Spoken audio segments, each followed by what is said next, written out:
Welcome to Mastering the Art of Success. I am your host, Debbie DiMaggio. I am so excited to be here with JoJo LaRiccia from Boston.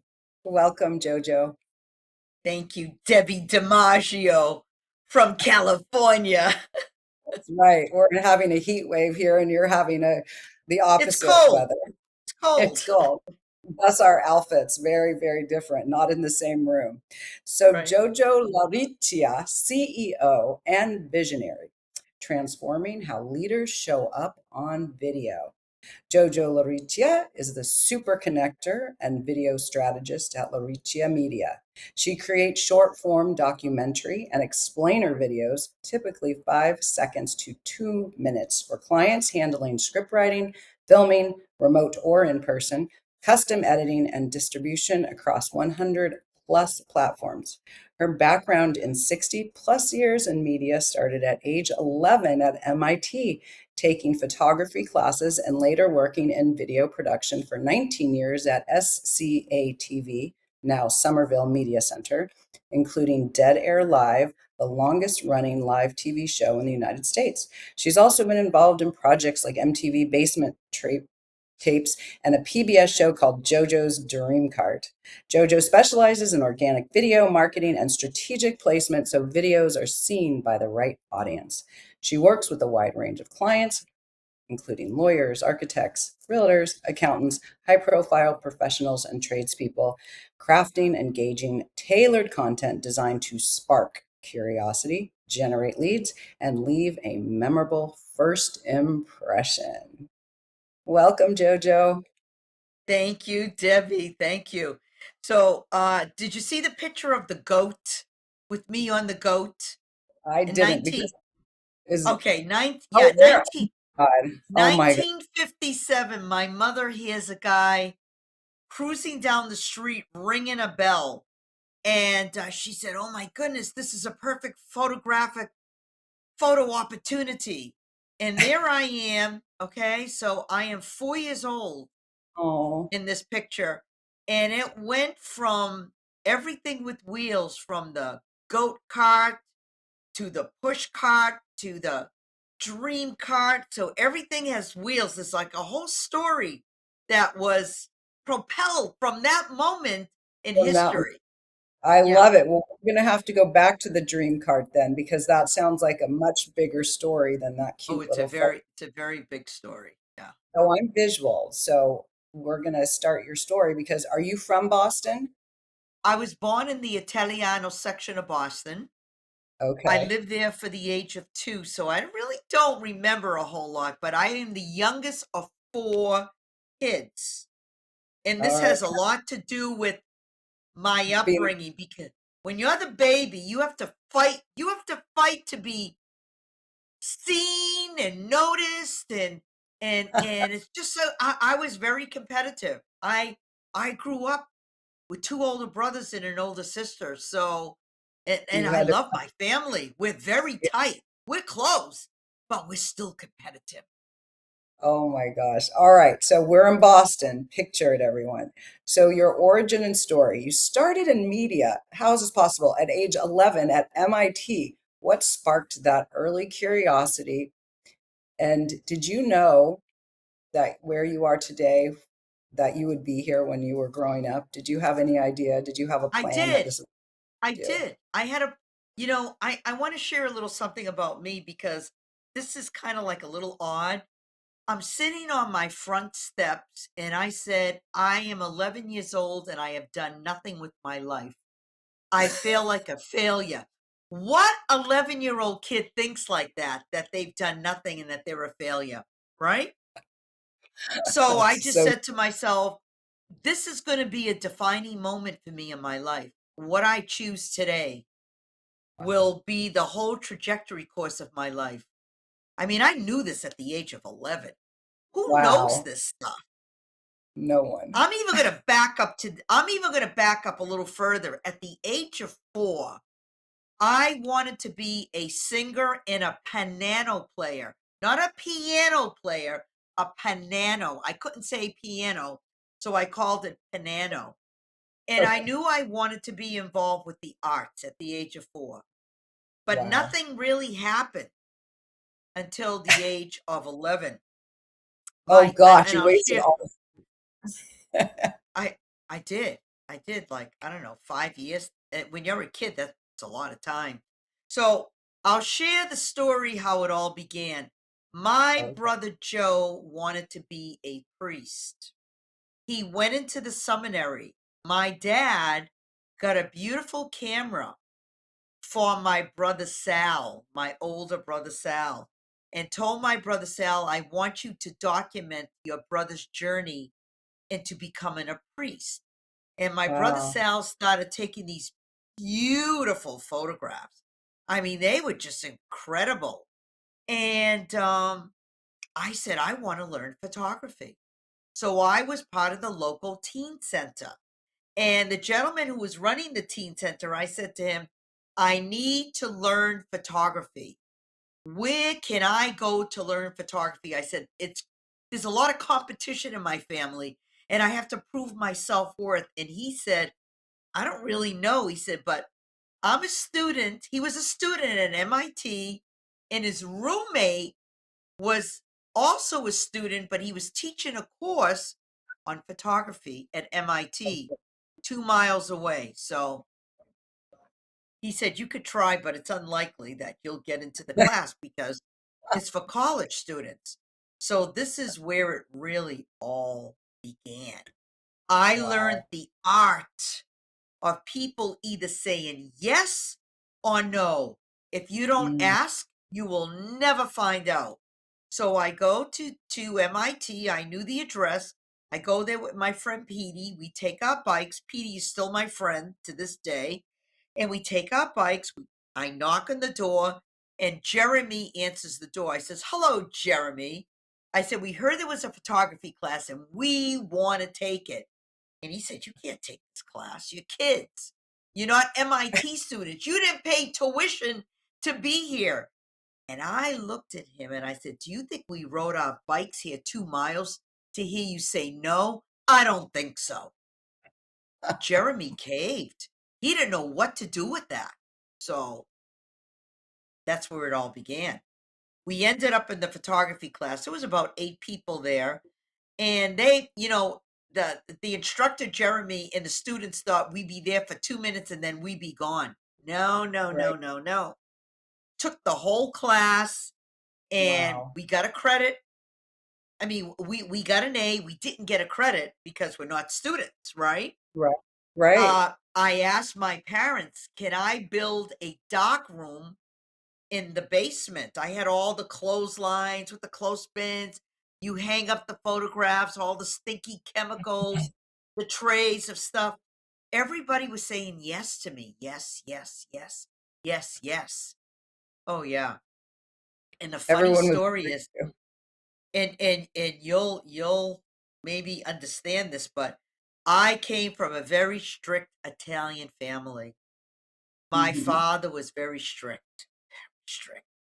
And our class assignment was to take pictures of some part of the anatomy. And I went, oh, this should be I'm 11 years old. I'm curious, right? So my friend and I, we took our bikes. We rode about 11 miles to Lynn Beach, which was a lot of miles for kids on a bike. Yeah.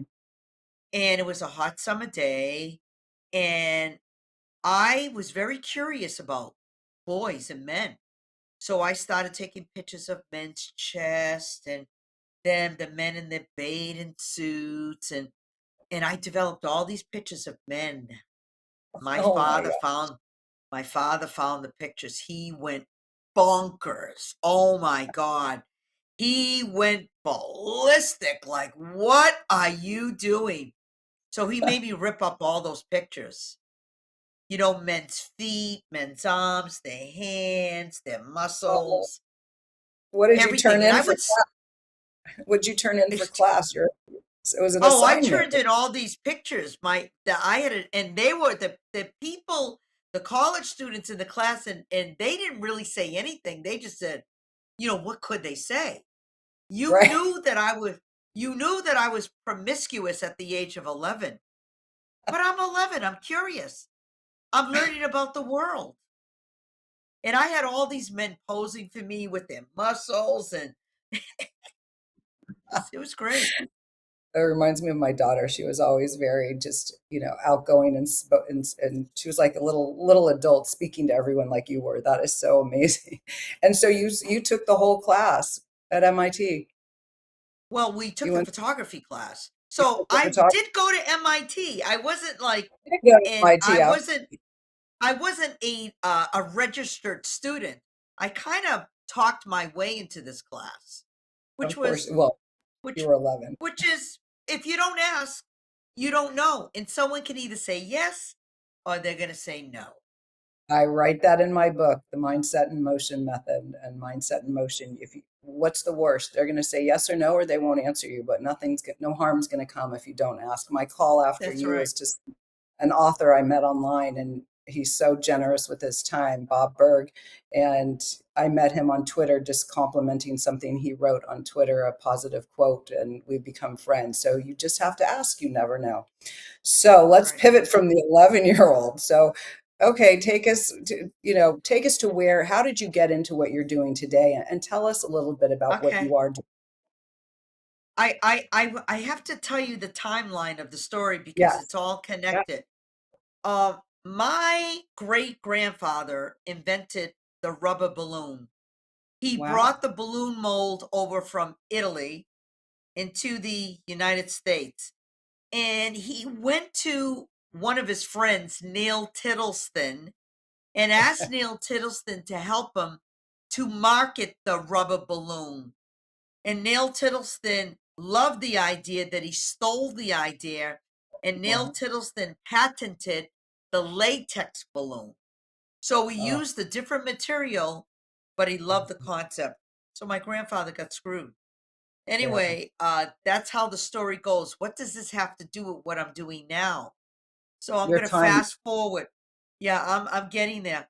I'm 16 years old, and because my dad was known for you know going, he had a side hustle. He was a carpenter by trade, but during the weekends he would go to the parades and he would sell the balloons and the novelties and the trinkets. And I said to my father, Daddy, why is it that when I work with you, you pay me $2 a day, and you pay Joey and Salvi 15 to $25? And he said to me, well, they're boys, they're men. You're a girl. And I looked at him and I said, are you kidding me? I said, I work twice as hard as they do. I'm I'm a faster worker. I produce more. So he said to me, if you want to get paid like a man, you have to work like a man. I said, bring it on. What do I have to do? He said, tomorrow, I want you to go to work alone in front of the New England Aquarium. Now, the New England Aquarium is a big museum in Boston. And I just got my learner's permit, so I really shouldn't have been driving alone, but Boston is only a few miles away. So I hear my mother in the background, Victor, Victor, what are you asking her? She's just a little girl. You wanted to stand on a street corner alone and work. And my father said, she asked for it. And I knew again, this was a defining moment in my Right. life. If I didn't say yes to this, my whole life would have changed. And I mean everything. Wow. So I went out there, and this is also interesting. When I first started working, my shoulders were down, my head was down. I wasn't making any money. As soon as I threw my shoulders back, looked people in the eye, boom, boom, sales, Wow. sales. I went, this is crazy. So I was out there for 35 years, but during the 35 years that I was out, that's a long time. Long time. 1971 to 2004, 35 Wow. years on the waterfront. And during the winter time, I would nurture the media side. I would always Mm. be learning things about media, media, media. I was fascinated. I was fascinated with photography.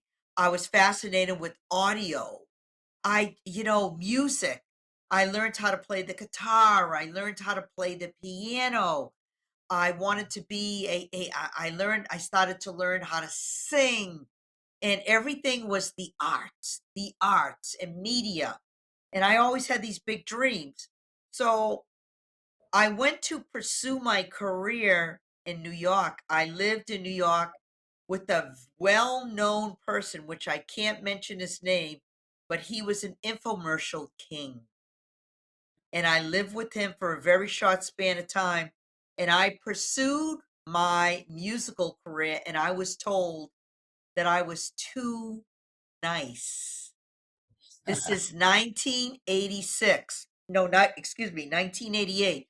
I was told that I was too nice. And in that time, you had to sleep your way to the top. Mm, And I said, I'm not going to sell my soul. What are they, right. like, insane? I'm not going to do that. Wow. Besides, my father would kill me. I mean, come on. So were you acting? Were you auditioning for musicals It's or for it, acting? Or, it I when I moved to New York, I lived on East 78th and 2nd Street. I went nice. on a lot of different auditions, and things started to, like, happen, but it wasn't the right trajectory course. I could tell that I would have gone down the slippery slope. There Okay. was a lot of temptation. Let me just leave it at that.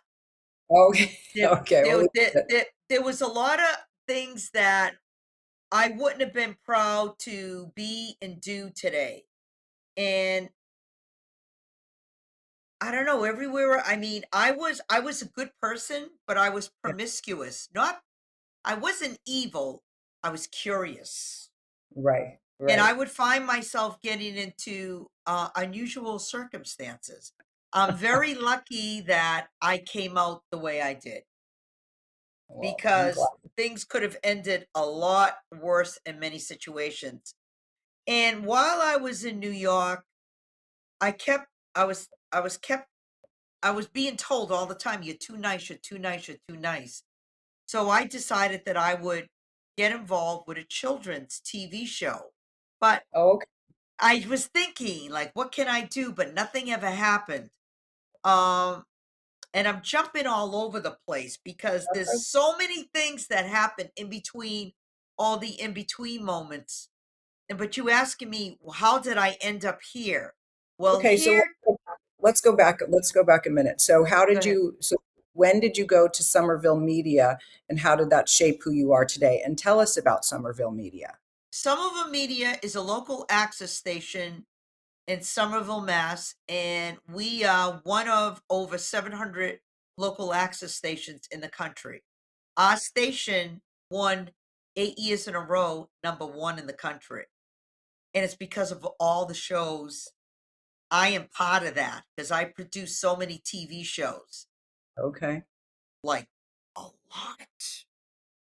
And I worked as a volunteer at Somerville Media Center for 19 years without getting paid. I put in I put in the sweat equity, thousands and thousands and thousands of hours And learning about. why were you an intern for so long? And isn't that illegal to be working to volunteer? No, no, no. I was with a group called Dead Air Live. And I went there because I had done my TV pilot for JoJo's DreamCart in 2002. And I paid out of my own pocket $102,000 for a 10-minute and 33-second uh, TV pilot.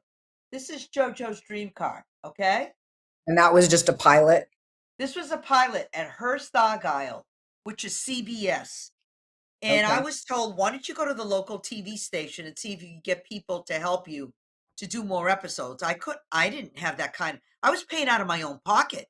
Wow. $102,000 A lot. was a lot of money, but I was making a lot of money where I was working on the waterfront. Oh, okay. So you So kept the job in the waterfront and you were making yeah, money there. And then in different part of the In day in or between, well, between? I worked, it was a seasonal business, so I had a few months off out of the year, but Dead Air Live was every Tuesday night. It was a live show, and I walked into the TV station asking for help, and someone said, "We don't know who you are, but we need a camera person in the studio. Can you come in and help?" And I went, "Yeah." So I was asked. I walked into a situation I knew nothing about TV Wow. cam TV cameras, and before you know, I'm behind the TV camera, part of this production. This show, I was there in 2003, but the show actually started in 1974. We were almost a year older than Saturday Night Live, Oh, wow. the longest live running TV show in America. So I'm in the studio and I'm behind the camera and I said, I'm hooked. I was hooked. So I learned everything about TV production, lighting, directing, producing, Wow. audio. I was really into producing, putting all the pieces together, these live productions, and we would have 2 hours to create an entire set. Wow. And I loved interviewing people. I loved putting all the pieces together. It was phenomenal. And then coming home and editing. I got into editing. I mean, I became obsessed with TV production. You know, people are doing podcasts now. Then I had people waiting in line and they wouldn't have to pay anything. They would get a production that was worth 10,000 to $50,000 for free. Wow. For free. That's crazy. I know. And So and I like to say about just point out, so you weren't getting paid, and I share this with people that I mentor. I think it's, you were getting an education. You weren't in right. college, but you were getting hands-on better, I would say, in many respects, better than college because you were hands-on, you were in the trenches. When people go to take a real estate test, it has nothing to do with what we do. You're going to learn on the job through me, and you were learning on the job. So I know people are like, well, you didn't get paid, but what you learned, now you have your own business because of what you learned from that while having fun. So it was almost a hobby and learning at the same time. So I just wanted to point that out to people. It doesn't matter. Sometimes you're not getting paid, but you are getting so much more. And I talk I about was, that. yeah. And you'll laugh at this. Um Apple Apple Computer had something called, you would go in for an hour a week and they would train you for whatever you wanted to learn. And I would be there for 3, 4 hours a week because I would cook my meatballs and gravy. And they used to like say, they would kind of like fight who was going to help me because they knew they were going to get the food. They don't do that anymore. So instead of going to Emerson College for Right, semesters, I was right. getting an Apple school education for free. Absolutely. And I liken that because you were young. Well, you were pretty young at the time, but I liken that nowadays that would not happen, right? You wouldn't be able to work No, somewhere for that long. That wouldn't happen. And no. when I was in college, I was going to be a junior, and I'd written a letter to the United States Supreme Court for an internship. They said, they didn't have anything but check back. Well, I got to DC and I walked up those front stairs of the United States Supreme Court. I walked in and I said, I'm Debbie DiMaggio. And I said, can I speak to the clerk of the court, Alexander L. Stevens? And I did, and I got the job. So Because you asked. I asked, and I went there and I said, I'm Debbie DiMaggio. Now you look back and you're like, well, first of all, you wouldn't get up the stairs probably of the Supreme Court with the way things are today. We've got to take a quick commercial break. We will be right back and we're going to pivot onto something else JoJo is very good at. Did you know that your beliefs create your entire reality, but it's the subconscious beliefs that do most of the creating? Belief shifter and life coach Shiraz can help you identify those limiting beliefs and eliminate them, often in a single session. Like it was almost instant. Like I had relief right away. Creating better health, relationships, careers, and finances. Let Shiraz help you step out of safety and into awareness. Definitely something's happening. It's like a flow inside. Yeah, it feels good. Whether in person or online, Shiraz provides personal coaching, belief shifting. Visit Shiraz at energeticmagic.com or call 416-529-7429. Energetic Magic. Find your greater happiness. Be well. Be aware. Be magical.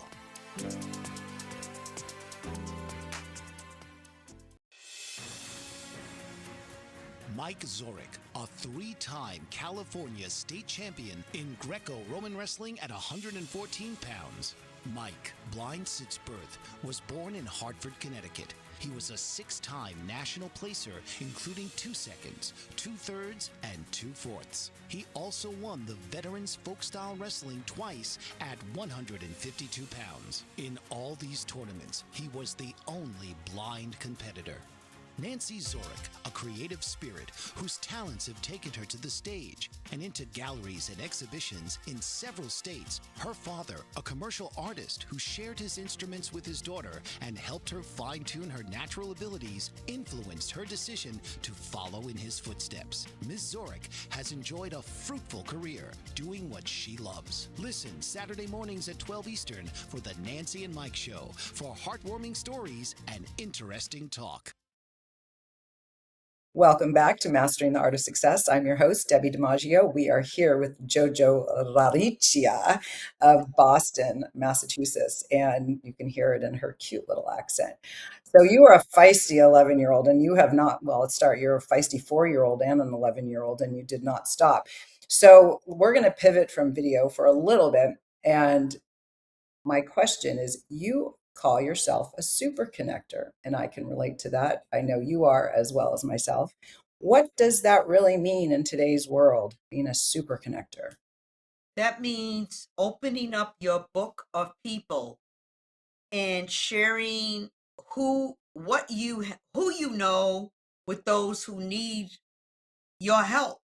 So when I am doing my Zoom calls, I will get together with the person, I'll write a little blip about them, and I'll say to them, what professional people would you like to meet? What industries can I introduce you to? And I will make, with every Zoom call that I do, on the average, I do 10 Zooms per day. So every person gets at least 5 introductions, at least, for every Zoom call. And I do it all within that 30 minutes. And sometimes if people go on and on, I'll say, listen, we got to move quick here. Do you want introductions? Do you want leads? Now, I cannot guarantee what's going to happen during that conversation. It's up to the two people Right. to make the energy happen. Sometimes people, they'll just say, oh, they're not a good fit. Well, guess what? If you don't ask the right questions, you're never going to know. Right. But Absolutely. that's what makes me the super connector. So tell me, what we're talking about is we do these one-on-ones that work. Yeah. Our framework for our BNI Business Networking International, and that's how we Right. met. So I've always wondered how many Zoom calls, Zoom one-on-ones, you meet people per day. And so you do 10. So is that for 10 minutes, 15, 20, 30 minutes? And then how 30 long do you minutes. take? 30 minutes. And what I do is from like 12 to 5, I will do back to back to back to back to back Zooms. The Okay. mornings I will keep free for my clients, early evening for my clients, Saturdays for my clients. People say, when do you have time to do your work? And I'm saying, I'm like a weld oil machine. I wake up Right. around 4 to 5 every morning. The early bird catches the worm, right? Exactly. So yeah, this like I'm motivated. I take Sundays off to be with family and friends. You have to take that day of rest. I do Right. not make connections on Saturday or Sunday. I'm shut down to make connections. But I do work with my clients either to film them on a Saturday or Mhm. help them with the distribution, the social media aspect when I Okay. create the videos for people. So in that 30-minute one-on-one call, you're having that call and then you get off and then right away, do you make those connections right after you get off the Right. call with that person? No, I do it during the call. Oh, I okay. will meet a person on the call and I'll say, Debbie, tell me a little bit about yourself. And I'll say, and I tell them, I'm writing a little blurb about you so I can introduce you to the people that are going to help your business. Is that okay? And most people say, yeah, that's fine. So I'll say, meet Debbie DiMaggio, real estate agent in your city, wherever your city is, and who provides, who helps, who serves. I only want 4 or 5 sentences. I Right, ask for your website. I ask for your LinkedIn. I just want to give a little bit of information just to create enough curiosity. right. So when somebody, they'll know if they want to meet you. They'll have your website, they'll have your LinkedIn. And it's very effective, I can say, because you've introduced me to quite a few quality people, not just everyone, but really quality people. Now I'm not hoping to, I'll be going to Italy, to Verona, to meet Alessandro. Oh my Ali, God, you're going to meet Alessandro Ulysses? yeah, so I hasn't Oh, I haven't planned it yet, but I said I'm going to talk to my daughter. I'm going to have her arrange it, and we'll go. I have so many people throughout Europe, real estate agents and architects, and people throughout Europe, that I really need to plan a tour. And he's one of them. And you connected me with him, and he's now my, also connected me to someone, an Italian who also comes to Los Angeles. So one connection continues to sprout wounds, right? And that was because of you. So I just love your connections. It's really effective. thank you. So let's jump into back to video. So what separates good video? Because you do these explainer videos, and if you want to give us a little intro before, but what separates good video from video that actually converts? That is an excellent question. A lot of people who are involved with media take shortcuts. Hmm. When we do videos, I wish I taped the call I just got from a client. She just looked at her video and she screamed, Joe, Joe.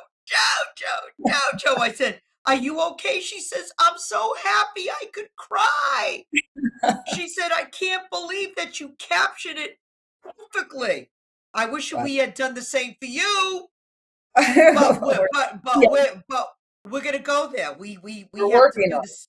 We're working on it. it. Right. But what happens is a lot of people don't understand that when a video is created, there's a lot of research Hmm. that's going on behind the scenes. There are storyboards that are created. Wow.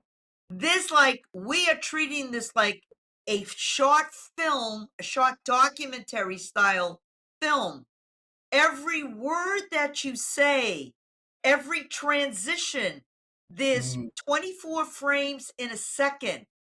The coloring, the opening, the music, the titles, the flow, the story. There is so much, and a lot of people say, oh, well, I'm going to use AI. And the reason why I'm filming 15 to 20 commercials a month is people don't know it. They don't know what quite how to put their finger on it. But our videos are excellent. And they Wow. do convert because there is a story. When my Okay. editor and I, we were talking about your video, we went back and forth a couple of hours discussing Debbie DiMaggio. And I said, well, the next step is when we have this planned, that I'm going to Yep. sit with you and we're going to go frame by second. What do you like? What do you see here? Paint a Okay. picture for us so we Right. can do justice for you. There's no second guessing. Right. And we don't always nail it. We nail it, by the way, about 90% of the time. We get it perfect. But once in a while, someone say, well, that doesn't match, or I really wanted this image instead, and a lot of people steal things from the website We don't do that. Everything that we have has to be licensed. You know, we Right, pay for all these licensed libraries. You have to, right, because if right, you don't, this fines. And I don't right, want to, I don't want to be in the middle of that. right, right. No, I get it. And I understand it's hard because I'm in real estate and my market is different. Uh, Be dramatic about it. You know, Italy is different than Los Angeles, right? And it's Right. just, and where we are, it's very different too. So it's, you know, capturing, because my business is lifestyle and it is the lifestyle that I'm selling to my clients who come here. Right. Right. It's, it couldn't be more important. It's not like I'm selling vacuums or something. It's like, it's Right. the area is so important. And I know I'm a pain in the ass. Well, um, you know, you asked me about conversion. yes. Another thing that a video, if somebody has a video, they'll say, "Oh, I have a video, I put it on YouTube." It goes nowhere. Zero, nowhere. It's like you show it to a few friends, you know, it's like a home movie on your iPhone. What people fail to understand is you have to have all the right metadata attached to the video. I do that for the client, because what good is a video if it's like, if it's a drop of water in the ocean or a Right. piece of sand in a desert? No one's going to notice you. Right. I work with the client organically so that they are seen, heard, remembered, and connected. I can bring the people to you, but you have to close the deal. Although I can say that in some situations, the videos on their own just close the deal, which is And fantastic. is metadata words or phrases? It's a lot of things, but when people work with me, that's my secret sauce. I don't share that with people what the metadata is. I know how to acquire it. It's so many layers of information. And during COVID, just another quick little story. I was working at the local TV station as a volunteer. I was a volunteer, but it was work. I was also the archivist. I archived close to 800 shows for Dead Air Live. So I have all these titles after what I do. And they wouldn't allow me to come back to the station because I did not get the vaccination. Oh, I wow. did not get the vaccine shot. So I was not allowed back. They felt bad. JoJo, just get the shot. No, I am not going to get it. I am not going to be a guinea pig. I'm not going to do it. End of story. So now I'm home and I have to reinvent myself. And Right. this is where I am today, because I had to reinvent myself and find a way to do what I do through the computer, making it look like it's not through the computer, is an Mm. art form. And what you do, because you're in Boston and I'm in California, we don't have to go into how we shot, but you were there and I was here and we shot Right. through technology. So let's go to strategy, business insight. You distribute across 100 plus platforms. I can't even name. There's up to 145. Nobody's in 145 How platforms. should Like someone think about where their content goes? well, have you ever gone out for sushi Yes. and they give you like something with a pencil and they'll say, check off what you want? Yes. I have a list.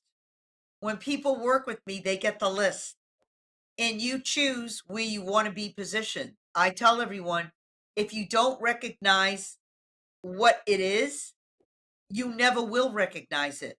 Like, I have a place where you could be distributed in India. I have a place where you could be distributed in China. You may not want that because it has nothing to do with what you're doing. So I tell people there are the non-negotiables where you want to be, and all the other places, if you're in there, great. If you're not, it doesn't matter. It's where you're at. The reason why it's important to put yourself out in a few places is today we don't know where people are looking or where they're listening. Right. We don't know if they're going to see you on a billboard. We don't know if they're going to be on your website. We don't know if they're going to be on Google Review. We don't know if they're going to be on LinkedIn. We don't know if they're going to see you in your email signature. We don't know where eyeballs are going to be. So I tell people, do not pay for any ads. Do not pay for anything that you don't have to pay for. Try all the organic stuff first because it works. Because if you pay for ad, then if they hear me, the people are probably going to hate me. But it's like taking your money and throwing it down the toilet bowl. You're taking a chance. Sometimes it works and sometimes it doesn't. That's a good point. What does organic video marketing really look like when done right? It has all the right metadata attached to what you do. Okay. That's it. And there's Another, many layers of metadata. When you and I, when the video's complete and we do the distribution, you're gonna go, oh my God. You're gonna have instructions for the places that you want to be positioned in.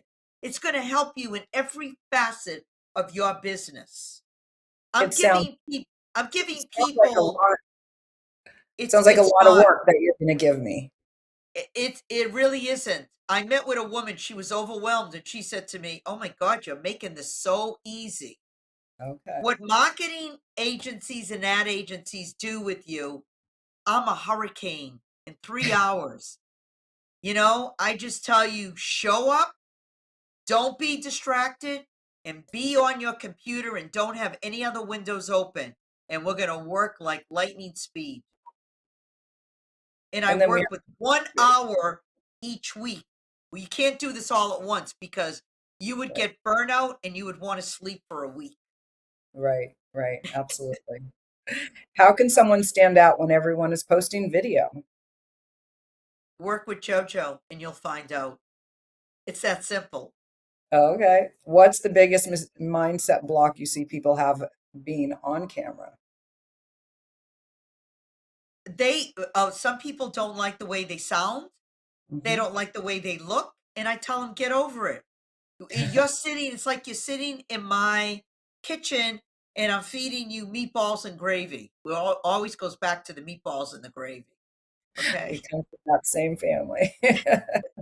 And if you're a vegetarian, I'm sorry. I don't know what to tell you. I don't eat a lot of meat, but I rarely eat meat, but I will have Adam's sauce with the chopped up meat and Italian sausage. Okay, so how do you help clients feel confident and authentic on video? Oh, that's What's very easy. the I JoJo method? find, yeah, I find, always find the best way to build people. I look for the positive attribute. Okay, I'm going to share another story which really changed another trajectory course for me. I'm at Hearst Argyle the day of filming, and Ed McMahon from Johnny Carson, his nephew, was the producer. And he says to me, I'm not going to give you his name because I'm sure he has lots of nephews. He says to me, if you screw up today, we're all walking off the set. Because I couldn't memorize lines. I was so nervous. I was nervous. And I made a vow in that moment that if I'm going to work with anyone, I will not instill fear in them. I will build upon their positive attributes. Mm, Even if they're not doing good, I will find something to build them. right. Because the reason why people may not do well on camera is because they're afraid, they Hmm. don't know, they feel uncomfortable. And my job is to encourage them,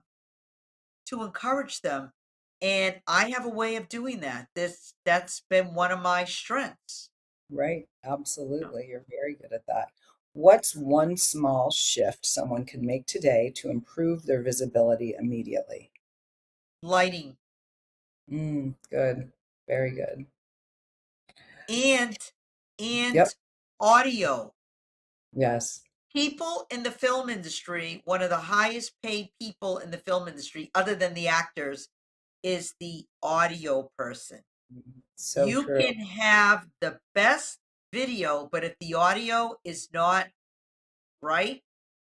Again, it's almost like you got nothing. That's So so true. your audio's got to be great. The reason why people like going to the movies, well, now they have systems at home where they can Right. get that surround sound and you can get the movie experience at home. But when we used to go to the movies back in the day, the sound was incredible. That's true. Now That we is, have that at home, but it's huge. it's key. Right. And if you don't have good sound, you just want to turn it off. So, yes, Yeah. extremely Right. important. Can you share a client success story where video truly changed their business? Yes, I can. I'll talk about Dan Wiswall. Dan Wiswall is from Massachusetts, and I did 14 videos for Dan. Wow. And Dan had a company called Repair Calibration. And I didn't know that he was doing these videos in mind that he would sell his business. Now, Repair Calibration is he had equipment that would calibrate toasters, coffee makers, the bridges that we go over. Um, when you go into a car dealership and they have these things where they hook the car up to these computers, the satellites in the sky, he had a repair calibration. There's quite a few of them in the United States, but he sold his business. He had 26 employees, and we went out to lunch around 6 months ago. And I said, Dan, he told me he sold his business. I said, Dan, let me ask you a question. Did you get the price that you wanted for your business? He said, I got double. I said, Wow. double. And he said, it's because that he said, one of the reasons is because I worked with you. Because he said of the videos that really helped me to go over the top. Now Wow. he's going back into his childhood and he's taking people on these adventures and excursion vacations. He says he's going to be doing that for as long as he can because he has so much money to burn. Wow. That's awesome. Okay.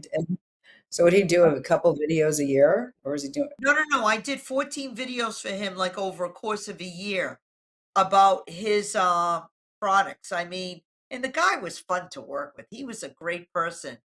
You know, I will say this to you because people ask me, do videos always work? And the answer is no, absolutely not. Right. If somebody comes in and they want to work with me and they have a negative belief, a limitation that Hmm. I cannot help them, then they have already put that firewall around this Hmm. whole experience. Right. They really stop the abundance coming for them.